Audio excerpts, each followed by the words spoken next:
Well, it's a big question to ask how a school can embrace new technologies, about mobile technologies and social media opportunities, knowing that we have this responsibility to keep our youngsters safe and also to keep the technology safe as well, so that there is something about that if you allow all of the social networking websites and resources to come into your infrastructure, you stand a greater chance. If you talk about Facebook, for example, there's a fantastic amount of malware gets passed around on that, and whilst you might think of that as an inconvenience, if you are expecting teachers and children to be using that constantly throughout the day, and it is brought down by the first lesson of the day, then you have disrupted the education of, for a secondary school, some 300, 400 other pupils.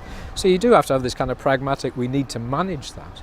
There is another view, which I would take, that when we're talking about filtering, schools should have autonomy. In our area, in the Northern Grid area, they have autonomy for the inappropriate sites. So they can open up YouTube for Year 10 or for the teachers on a Tuesday at 5 o'clock or whatever it is that they want to do. The illegal we filter at source. But where that takes us to is you have a finite opportunity to teach and to engage with the learners, and the best resource should be in a class, the teacher. And so if children have the opportunity to wander off and look at something else, then you may be missing that opportunity. So there is an argument for opening up these useful websites. I found 5 useful websites on Tsunamis. These are what you're going to look at. Certainly go and embrace social media at another time. So there is that part of it which makes it very difficult.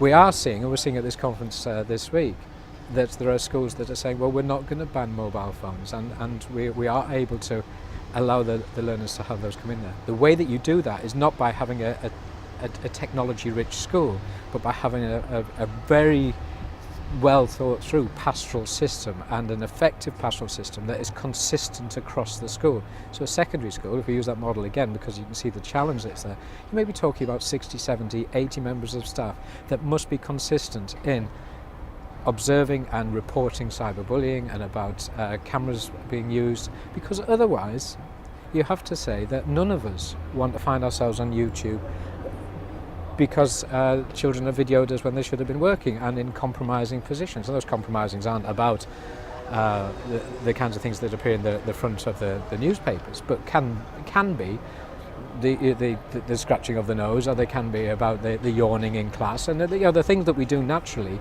that people may see and pass comment for a second are then archived and put onto YouTube and to other places, and you can't get them back again and are passed around the school. And it is very difficult then for a school that has a less satisfactory pastoral system, a less consistent one, to be able to then say, actually, we're going to try and open up this. But we can learn from the successful ones about how you do that, and it is about professionalism and commitment.